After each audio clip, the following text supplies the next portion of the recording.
I'm Matt. Hey, I'm Steve. Hey, I'm John. This is the Sober Friends Podcast. We're here for the sober curious, the new guy, and the old timer. We're here to talk about the stuff anyone looking to live alcohol-free has to face day to day, and how we overcame those struggles. We speak for no 12-step group, but we do try to remain anonymous. You're not alone. This is the Sober Friends Podcast. Before we went on the air, Steve, we were talking a little bit about spirituality, self-knowledge, and what I thought was a really excellent Monday Night Big Book meeting last night. We had we have some people in the meeting who haven't been regulars in the past, but have shown up.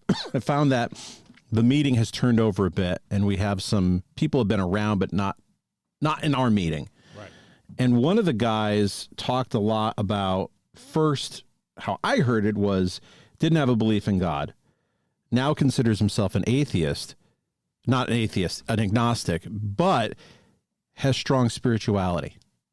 And it really resonated. He apologized for rambling. It didn't feel like a ramble to me. It was good to hear a different perspective. And it was based on the topic, There Is a Solution, where we talked a lot about, there's that self-knowledge piece that you know you're an alcoholic. And then there's that piece of, but if you're going to get sober, you have to find a higher power. And there was sort of the introduction to that. Now, before I have scared all of you and you've gone on to something else, and you're listening to another podcast, this is not a God and religious conversation. But I think this conversation around spirituality as something that goes hand in hand with that self-knowledge piece is important to talk about. And I think this is one that's just an evergreen, and we can recycle this topic over and over and over again because it's such a hot topic. Curious your initial thoughts on what makes us have to have the spirituality component to a 12-step program. Why can't I just do this with self-knowledge? And then where are the misconceptions there? Yeah, it's good to be here with you, Matt. I too remember this person, Bruce, we'll call him by his name, Bruce sharing and saying he was rambling and thinking the same thing. I was like, I didn't find that to be much of a ramble. It was great. Yeah, and it was a nice added change to that meeting because, a lot of these meetings, you get the same people come in and you hear the same things, and, we all only have so many takes on everything. So, if you stay at a meeting long enough, you start hearing the same takes over and over again. And sometimes you'll hear something different, but it was nice to hear something very different. So, what I heard Bruce say was that same thing. He came in when he first got here. He was an atheist. That's what we talked about, and then he now finds himself agnostic. And I forget who, and we were talking about it, and I can't remember. We had a guest on, a female guest, some time ago, and when we talked about, I think I asked her the question about her spirituality and her understanding, and she said she prays to the universe. Do you remember that? Does that ring a bell to you at all? It doesn't. Okay. And it did with me because it probably did that with me because of, I think I said, I asked a question, and that's part of because of the journey that I'm going through, which I've mentioned here before, is I've landed on a spot that is agnostic as best, agnostic at best, or maybe even atheist. I'm not sure. I'm sort of still working through that. And so it was good to hear Bruce talk about it. Bruce and I are riding together to that meeting. And so the beautiful thing about this is that when you ride to another person to an AA meeting or any type of recovery meeting, we have what we call the meeting before the meeting and the meeting after the meeting. So we had this meeting. There was 3 people in the car. And after we dropped off the other person, Bruce and I had a chance. And we had a nice conversation. And it was one of those nice moments where I pulled up to drop him off, and we were still able to talk about that. And Bruce told me at that point is that he talked about it, and one of the things he said was, I've settled on the point that my higher power, that I know there's a higher power, and I know it's not me. And that's it. And that's what he told me. Like, it's not me. I don't know what it is. I don't know. I don't understand I don't call it a God thing. But he told me parked there talking before he got out of the car that I sort of throw my prayers out to the universe. And that's what it brought me back to one of our guests a while back, and I can't remember who it was myself. I'll have to go back and dig through some of the episodes. When you start going like at 120, 121, yeah, it becomes really hard to remember. But we only had so many I know, I don't expect you to. I was wondering if you knew, but we've only had a handful of female guests on, right? So it wouldn't be hard to find it and listen to it through. Yeah, so anyway, that's what I got out of it, and that's sort of where I'm at, right? And we talked about it. I've talked about it on this podcast. I've talked about it before, is that when I first came into this program, first time I came through this program was 1995. Didn't stick around for a long time, active in the program, and I truly thought self-knowledge was okay. I did at that point. I've said it before, and I sometimes I'll tell it when I speak, depending on how my talk goes. But I thought once I stopped drinking way back then, I had young children at home, and I truly thought, and I mean this honestly, like I wasn't lying to myself, I just didn't know better at the time. I truly thought the best thing for me to do was to go home and be a husband, a father to my 2 young children, and become a part of that family, which I wasn't part of when I was drinking, right? That whole time that family was built from the 1990, which is when my son was born, until I came in 1995, I wasn't fully part of that family. And I really thought once I got clean and sober a little bit, 3-4 years into the program, okay, it's time for me to go on and do something else, But little did I know that self-knowledge would not keep me sober, and it didn't. Yeah, it didn't keep me sober either. I knew there was a problem before I came into recovery, and I knew there were things that I needed to do even after I decided I wasn't going to drink. There was this period of time when I decided I'm not going to drink anymore, but I'm not going to meetings. And I'm kind of doing it on my own. And it just felt like my body was on fire all the time.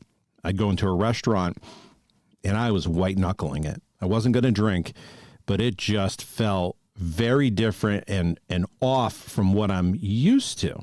In Bill's view of spirituality, if we go back to what he intended, he did have an intent around your higher power is the Christian God. It's Jesus Christ. It's the Christian, not only the Christian God, the Protestant Christian God, that very specifically the white Anglo-Saxon Christian God for men.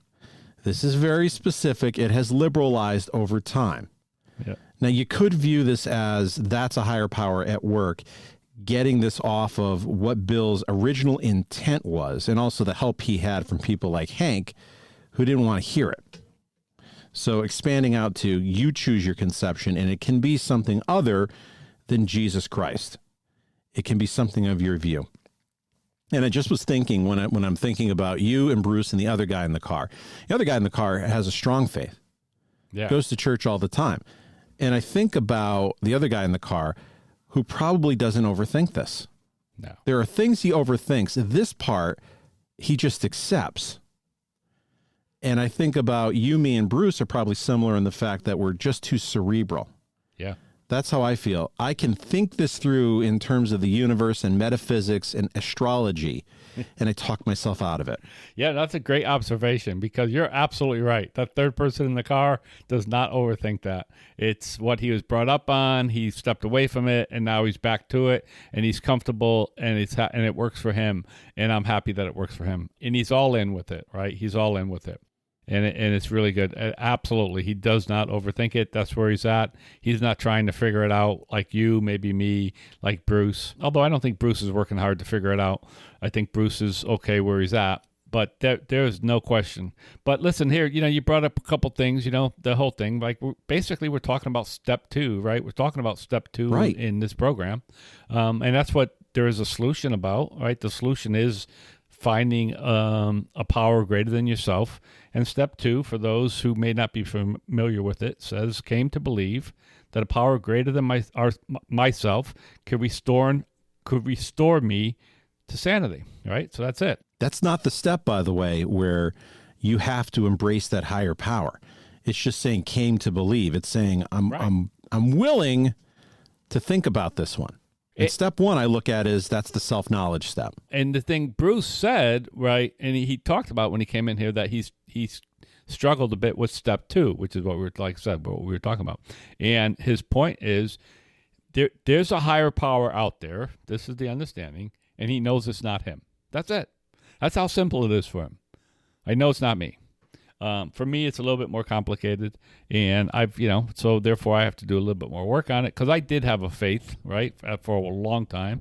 That was part of my life, and it doesn't fit me anymore, and that's a strange place. I'll tell you right now, it's a strange place to be in for me. So, it's always, I've said it.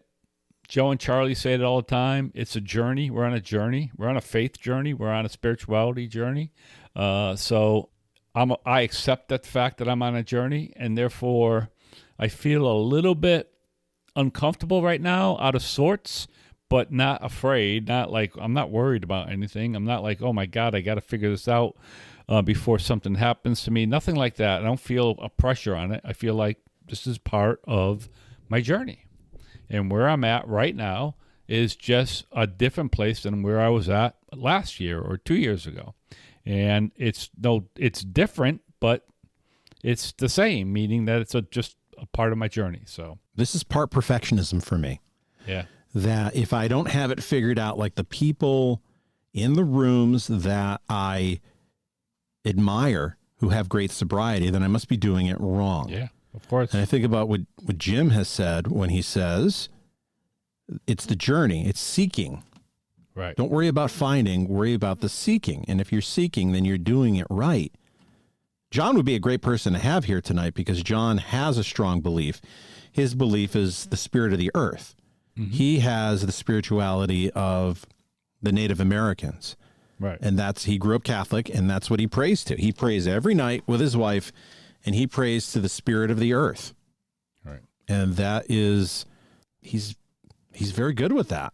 Yeah. You can see that he lives it. He does, and he's comfortable with it. And like I said, it's where he's ended up in his life. He's comfortable. He's an outdoors guy, and that sort of fits his life. I think that's what happened to him. He sort of fits where he's at. One of the things that I said last night in my meeting after the meeting, it was that one of the things I don't like is I don't like hypocrites. And maybe, I don't know if this is a perfectionism, right? So it's like, so what's happened to me recently is that, okay, so I fall at this place where, okay, I believe, and I truly do believe that there is no God. Certainly there is no God like the God I grew up with, the God in heaven, all of that stuff, all of that religious God is something I do not believe in anymore. So when I'm uncomfortable, and this is what I said last night, so what would happen to me is I got into a bad spot. I would, even when I was praying, I wouldn't pray for anything to happen. I would pray to be relieved of the feelings I had. I would, like, if I was feeling tense or down or troubled, I would pray and like, relieve me of these feelings, not solve this problem for me. So now it's like, what do I do when I feel like that? That's my dilemma right now. What do I do? And that's where Bruce said he prays, and he says he doesn't pray all that often, but when he does pray, he prays to the universe. And that's what it struck me. Like, somebody else came on this podcast, and they said, oh, I pray to the universe, And I'm like, maybe that's what I need to do, right? Maybe I need to pray to the universe. And then we were talking a little bit about, I saw this clip on somewhere out there on social media. It was Carl Sagan from years ago. And he talked about the earth and the people on the earth being a blip, a dot, And he goes, and we circled this, the way he put it, this insignificant star in this insignificant galaxy, which is one of a billion stars within this galaxy, and this galaxy is probably one of a billion galaxies. And his point was, he was talking about how if we think we could be the center of all of this whole universe, it's kind of the hubris, the ego of humans, like, oh yeah, we're the center of all this, and again, it brings me in that thing. It's like, yeah, maybe I should be praying to the universe, whatever's out there, There's something that really hits me and connects with me about you're not the higher power, because I don't know if this is a conscious thing, but I do want to be the higher power. I get into trouble when I really believe that I have to be responsible for doing it, or whatever it is, be it at work or at home, that I have to be the one driving it or it won't get done. And then I start to overthink, well, if I'm relying on a higher power, am I believing in the tooth fairy to help me get this done? Right. And therefore, I'm just neglecting responsibility, putting in the hands of a higher power. That's where I overthink it, that it doesn't have to be exactly like that. No, I'm not delegating a task. I'm asking a higher power to give me that strength. And I will tell you this, there are times that I feel it. And yet I'm willing to say, well, I don't know about this or that. And yet I can't deny that I feel it sometimes. And that's when I open my mind in terms of what if a higher power is not as you read in the Bible or as you've seen in church. I had to take a year of religion. I took 2 in college because I liked taking it. And I did a Bible construction class. And what we went over with a Christian brother was this was created by man. It is sewn together from a bunch of different sources, and there are some things that will conflict with the other within pages because it's not necessarily one writer. We did a lot of gospel construction of Matthew, Mark, Luke being very similar, and then John being in its own universe. And keep in mind, they were written, John, like 20 years after Jesus died. The other one's 70 years. So these are stories that were handed down for actually a couple generations before they actually were written down. Right. So from that, we have the fallibility of man. Now, if you're a big Bible thumper, you probably think I'm a heretic, but this is what I learned. This is what I believe to be true. So if you look from that point of view, if it doesn't fit what you have seen in a book, that's okay. And I think a lot of people feel as though, well, if I believe in something different, well, that's not okay. I won't fit in. Yeah, well, you said something that, again, it's my struggle. And, you know, I'm sort of literally working through this live as we talk, right? As we talk, you say something like, you said that you would pray for relief or for whatever it was, and it worked. And you know something? I've had that same experience, that I would pray for relief of those feelings, relief of that pressure, just to whatever it was I was praying for, never praying for something to get something, and it worked. I would feel better. And now I'm saying, okay, I'm going to cast that aside, which is why I think I'm struggling with it somewhat. What's that about? What do you mean? Like, I have the same thing. You said you have prayed, you have felt something, and yet it doesn't stick. What's that about? I think it's about what you just said. It's about me no longer believing something that I was brought up to believe for the better part of my whole life. And I'm talking about for 50 plus years, right? I am brought up to believe in the God of the Christian Bible.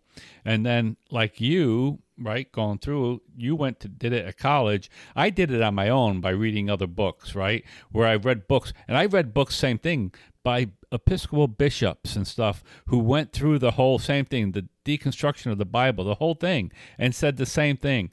First of all, it's not written by one author. It's not even written by the same voice. Like there's no one, it's a collection of books and stories that were put together. And again, we won't get the whole thing, but translated over from an ancient language into Greek, into English, right? And some of that problems is through translations. What happens in translations is there aren't words for words, right? Like there are one language doesn't have a word for some of our English words. So anyway, so my struggle is that it worked for me, but yet I don't believe that anymore. And that is my struggle right there. Like that sums it up. And that's what I need to work through and figure out, okay, what do I do with that? If I no longer believe that Christian God, the way I was taught to me, exists, then that's my question. What do I do? And I don't have an answer to it. Like I said, it's something I'm still working through. The ritual in services don't work for me anymore. Yeah. It feels like just, no pun intended, steps. It just feels like something you go through the motions to get through. It's a task that you go to the gym and you lift weights in a certain order and then you leave. You do this task every single week to get through the certain parts. And I just struggle with, how does that connect me to a higher power? This is especially true if you're Catholic. If you're Catholic, that service never changes. The homily's different. Right. But like even on Easter, like even a wedding, in a wedding, the actual wedding part of a Catholic Mass is a pretty short part. Mm-hmm. Do not get in the way of that communion being handed out, because that's still the most important part. Right. And that's something that has always bothered me. It is what it is. I struggle with that, being brought up Catholic and then not being Catholic for the most of my adult life. So therefore not being welcome to go to a Catholic church and do what you said, like receive communion. So it was always a struggle for me. And then I just made peace with it, and I was okay with it. But you're right. There is a ritual there, and some of that ritual I actually like. I'm not sure I like it so much. And there's a lot to it. There's community, and there's this whole thing. And there's a whole, for anybody who might be out there listening to this, there's a whole deconstruction of faith community out there that you could find people who actually know what they're doing, way smarter than I am, who talk about this stuff on different social media, Instagram, obviously TikTok these days, and things like that. So, but there's a whole bunch of stuff out there for people who are going through this, because I think there's a lot of people, it seems like there's a whole community out there now who are sort of trying to figure out what to do with their life after coming to a point where they no longer believe in the faith they were brought up in. I just to go back to this whole thing for people in recovery, I do need to know that I am not the biggest thing in this world, right? That's the key, right? I need to know that for my ego to let me know that I am not the most important thing around. Oh, one other thing that you said there, Matt, and it's what I've been struggling with too, is that sometimes I feel like I just have too much to do and too much responsibility. And it's a conversation that I had with my wife just a few days ago, last week sometime. And I said, sometimes I just get overwhelmed feeling that. I get overwhelmed. Last week at our Joe and Charlie, I talked about it. Like, I look out at my yard, and my yard's a mess. Oh, that would have been a great point to put a microphone in front of you when you start. I could tell when you're F-bombing that you're really bothered about something. Oh, really? But even I was out there working with my buddy today, and we're spreading some topsoil and stuff, and I'm going to plant some stuff there. And he goes, pretty soon you're going to have the nicest lawn in the neighborhood. And I'm like, you know something? It's not going to happen. And I said, you know why? Because I don't give a fuck about my lawn anymore. It's like, that's the truth. Like, I have to keep it up because there's a responsibility to my neighbors and stuff. But I'm no longer interested in that lawn that requires me to do all the work needed to keep it alive, which is water, fertilize, and all that kind of stuff. And that's a whole other thing. I don't want to go down that rabbit hole. But sometimes I look at that stuff and I feel overwhelmed by it, because I'm not willing to pay somebody to do that type of work because it's expensive these days. And so it means I got to put a lot of man hours into it. And luckily I do have somebody who can help me out a little bit. It takes a little bit of burden off. But it takes a lot. And some days I just look at all the things I'm responsible in my household and outside of my household, and I get overwhelmed. I get overwhelmed with it. I get that all the time. Yeah. And but it's nice because when I do go to a meeting. I love the community that we are in, the recovery community, the AA community for us, that I could go to a meeting, or I have people I could pick up the phone and call. And I just did that this past weekend. After my Friday night meeting, I had something that was bothering me. I just went up to one of the guys who I talk to regularly, and I'm like, hey, you got some time tomorrow? And he happened to be working, and he's like, yeah, I'm going to be driving, but you can give me a call. I was hoping to do it face-to-face, but it didn't matter. We called. I gave him a call. We talked for about probably 25 minutes, and I got some stuff off my chest. I knew he would be the person to talk to for me. Truthfully, truth is, I came into the house. There was a couple of things I needed to talk to my wife about. I talked about that. You know something? I immediately felt better. And he texted me the next day and said, how you doing? And I'm like, oh, I'm good. He goes, I don't believe you. And I told him, like, no, after that, I said, after this talk with you, I talked to my wife. We had a little conversation about some things that were bothering me, and I feel better. And that's the beauty of our community. That's the beauty of our fellowship, is that I know that I could pick up the phone, call another alcoholic, and who's going to, number one, is going to listen to me no matter what I say. Number two, he's probably going to understand it, and understand what I'm going through somewhat. There's somebody who I'm helping who also is sober, is alcohol free, who has been going through some stuff, and it's been a joy to not get anything back in return than feeling better. This person's been going through a lot of stuff, and it's an opportunity for me to listen and get out of myself. This goes back to the higher power, because I look at the higher power in spirituality as a way of not being egocentric and to be humble, to be a servant. And when I'm helping somebody else, when I'm really trying to help somebody and not get something out of it, I feel like I'm a servant. Yeah. Like I'm doing effort for somebody else, not looking to get it back. I've been trying to do that at work. I can go crazy at work and take on too much, but there are some shared tasks that we have. And then I'll go in and help my peers out a little bit. And I've actually told them the reason I've done a few of these callbacks is because there'll be times I'm out of the business and you'll have to help me. And I want to feel better about that.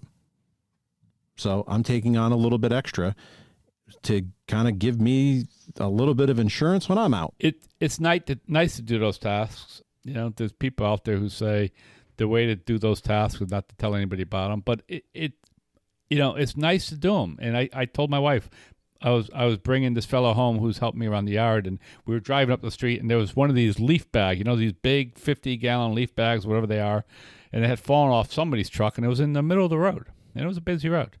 And I just said, I'm going to pull over and drag that thing out of the road, right? I just pulled over. I was in my work. I'd been digging dirt all day, so I was in the perfect clothes for it. I didn't care, and, and it was just, like you said, I didn't want to get anything out of it. I could just see the cars driving around it, and it's like, I just bring it to the side of the curb, stuck it next to a sign where I knew it couldn't go back in the road, and it's like, boom, done. Don't need anything else for it, I like doing those things too. I like being able to do tasks for people, to help other people out without thinking like, okay, what's in it for me? Because I spent my whole life thinking about what's in it for me, and I mean that honestly. It's like I was, there's a lot of people who would be appalled because around people, I would look like a nice guy, right? Oh, look at this. He's doing this. He's doing that.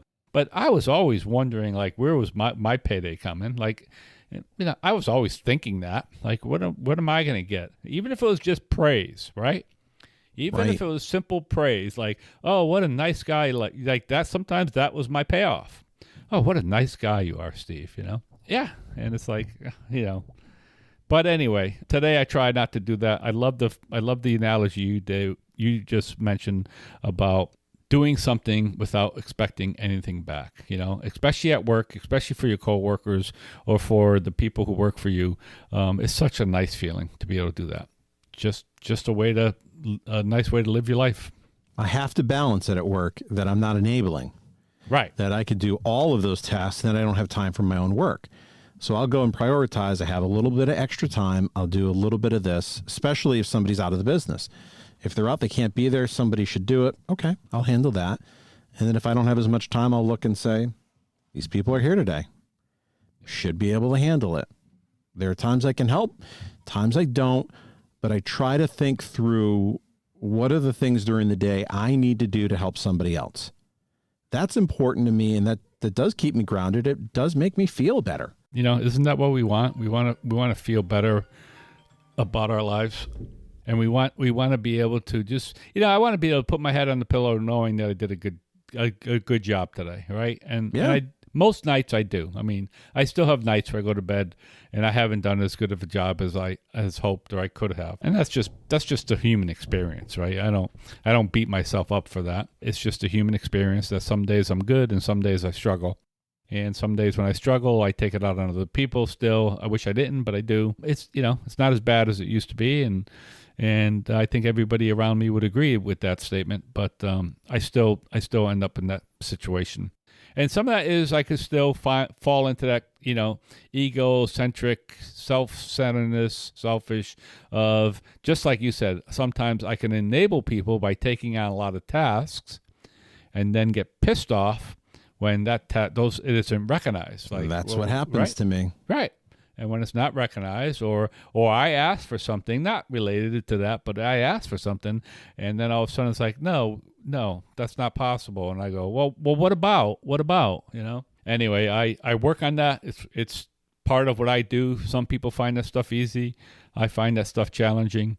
I have to work on it. A little bit easier for me today than it was before I got sober and found this program.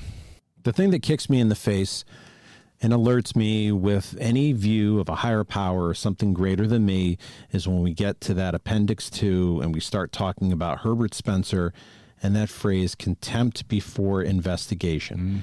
And if I'm listening and I want to be open-minded, that will stop me in my tracks.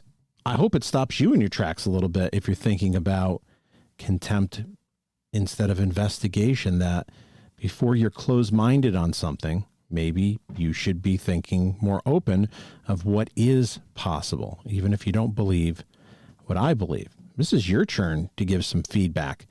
This is a hot topic. What do you think about spirituality, higher power, God, whatever you want to call it? None of it is right and none of it is wrong. It's whatever you believe is right for you.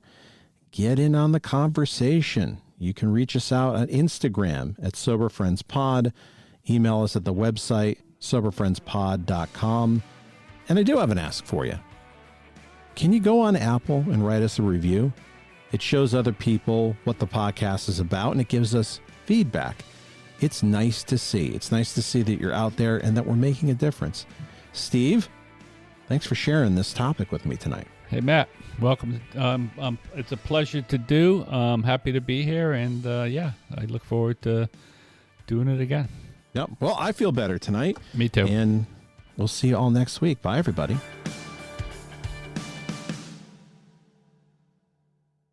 You made it this far into the podcast. That tells me you're a pretty big fan.